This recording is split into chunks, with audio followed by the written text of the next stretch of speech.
Hello everyone, আসসালামু আলাইকুম। আজকে আমি তৃতীয় শ্রেণী বিজ্ঞান চতুর্থ অধ্যায় তোমাদেরকে এই যে সঠিক উত্তরগুলো সমাধান করে দিব। তাহলে দেখো, আর তোমরা নিচের কমেন্ট বক্সে কমেন্ট করে জানাবে কে কোন জায়গা থেকে আমার ভিডিওটি দেখছো। আমি সকলের কমেন্টে রিপ্লাই দিব, তাই বেশি বেশি কমেন্ট করবে। 1 নাম্বার কি বলেছে? সঠিক উত্তরে টিক চিহ্ন দেই। কোনটি তরল পদার্থের বৈশিষ্ট্য নয়? উত্তর হবে গ, নির্দিষ্ট আকার আছে। তাহলে উত্তর কি? গ। তারপর পদার্থের অবস্থা কয়টি? পদার্থের অবস্থা হবে 3টি। এই যে আমি গ নাম্বার দাগালাম, পদার্থের অবস্থা 3টি। তারপরে 3 নাম্বার, পানি ও বায়ুর কোন বৈশিষ্ট্যে মিল আছে? এটা হবে খ নাম্বার, নির্দিষ্ট ওজন আছে। এটা কি হবে? খ নাম্বার। 3 নাম্বারের উত্তর হবে খ নাম্বার, নির্দিষ্ট ওজন আছে। এরপরে আমরা 2 নাম্বারে যাই। শব্দগুলো থেকে সঠিক শব্দ নির্বাচন করে শূন্যস্থান পূরণ করি। ক নাম্বার, অর্ধেক পানিসহ একটি গ্লাসে 1 টুকরা পাথর ফেললে গ্লাসে পানির উচ্চতা এখানে হবে বাড়বে। পানির উচ্চতা কি হবে? বাড়বে। তাহলে আমি লিখে দিই বকারবা টসিনারো বয়কারবে, বাড়বে। রাবারের নির্দিষ্ট আকার আছে কারণ এটি অচুম্বক পদার্থ। এখানে কি হবে? উপর থেকে যে অচুম্বক আছে, যে এই অচুম্বক পদার্থ এখানে বসবে। আমি উপরে লিখে দিছি খ, অচুম্বক পদার্থ। তারপর প্রকৃতিতে পানি, এখানে কি হবে? গ নাম্বার হবে 3।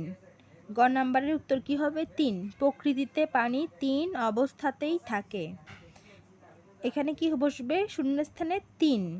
প্রকৃতিতে পানি 3 অবস্থাতেই থাকে। ঘ নাম্বার, লৌহ জাতীয় পদার্থ এক ধরনের। উপর থেকে কোনটা বসবে? লৌহ জাতীয় পদার্থ এক ধরনের চৌম্বক পদার্থ। ঘ নাম্বারে কি বসবে? চৌম্বক পদার্থ। তাহলে আমি আবারও বলছি, অর্ধেক পানিসহ একটি গ্লাসে 1 টুকরা পাথর ফেললে গ্লাসের পানির উচ্চতা বাড়বে হবে। রাবারের নির্দিষ্ট আকার আছে কারণ এটি অচুম্বক পদার্থ। প্রকৃতিতে পানি 3 অবস্থাতেই থাকে। লৌহজাতীয় পদার্থ এক ধরনের চৌম্বক পদার্থ। এরপর আমরা বাম ডান আসি। তুলা, তুলা কি হবে? ওজন কম। তুলার সাথে আমরা মিলাবো লাস্টেরটা, ওজন কম। তাহলে তুলার সাথে কোনটা হবে? ওজন কম। বরফ, বরফের সাথে কোনটা মিলাবো? বরফের সাথে হবে কঠিন। তাহলে বরফের সাথে কঠিনকে মিলাবো। তারপরে দুটি চৌম্বকের দক্ষিণ মেরু, এটার সাথে কোনটা হবে? বিকর্ষণ। এটার সাথে হবে বিকর্ষণ। ফুটবল কি হবে? গোলাকার। ফুটবল আমরা গোলাকার দিব। তারপর লোহা কি হবে? লোহা হবে কঠিন। লাস্টে হচ্ছে লোহা, লোহা হবে চৌম্বক পদার্থ। লোহা কি হবে? চৌম্বক পদার্থ। 5 নাম্বারে লোহা, লোহা হবে কি? চৌম্বক পদার্থ। আমি বলছি তুলা হবে ওজন কম, বরফ হবে হচ্ছে কঠিন, দুটি চৌম্বকের দক্ষিণ মেরু হবে বিকর্ষণ, ফুটবল হবে গোলাকার, লোহা হবে চৌম্বক পদার্থ। এখন আমরা প্রশ্নগুলোতে যাই। ক নাম্বার কি বলেছে? অচৌম্বক পদার্থ বলতে কি বোঝায়? এটা কোথায় পাবো? অচৌম্বক পদার্থ বলতে কি বোঝায়? 54 পৃষ্ঠায় পাবো। তাহলে আমরা 54 পৃষ্ঠায় যাচ্ছি।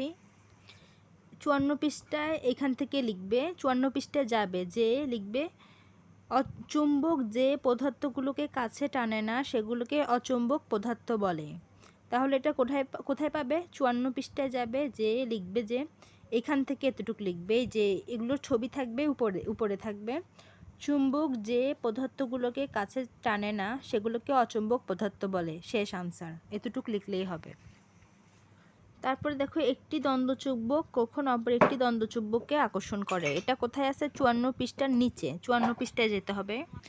এর তো 54 পৃষ্ঠার খ নাম্বারের উত্তর 54 পৃষ্ঠায় আছে। লিখবে একটি চুম্বকে উত্তর মেরু আর অন্য একটি চুম্বকে দক্ষিণ মেরু কাছাকাছি নিয়ে এলে প্রান্ত দুটি পরস্পরকে আকর্ষণ করে। কি লিখবে?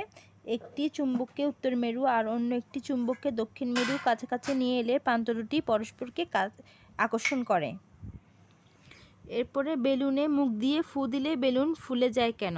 এটার উত্তর আমরা কত পৃষ্ঠায় পাবো? 49 পৃষ্ঠায়। তাহলে 49 পৃষ্ঠায় যাই। তাহলে আমরা 49 পৃষ্ঠায় যাই গড় নাম্বারের উত্তরটা খুঁজে বের করার জন্য। প্রথমে লিখবে বেলুনে, আমি যেটা দাগ দিয়েছি সেটাই লিখবে। বেলুনে লিখবে, বেলুনের নিচে দাগ দিয়েছি। তারপর লিখবে বাতাস, তারপর লিখবে ভরলেও। বাতাস সম্পূর্ণ বেলুনে জুড়ে ছড়িয়ে থাকে, অর্থাৎ বাতাস বেলুনটির সম্পূর্ণ আয়তন দখল করে। এটা লিখবে। লিখার পরে এই যে এটা লিখবে, লিখে এখান থেকে শুরু করে এতটুকু লিখবে। লেখার পরে লিখবে তাই বেলুনে মুখ দিয়ে ফু দিলে বেলুন ফুলে যায়। প্রথমে 49 পৃষ্ঠার ওই দুইটা লাইন লিখবে। লেখার পরে লিখবে তাই বেলুনে মুখ দিয়ে ফু দিলে বেলুন ফুলে যায়। আজকের মতো এতটুকুই। সবাই ভালো থাকবে, সুস্থ থাকবে। আল্লাহ হাফেজ। কেমন হয়েছে জানাবে।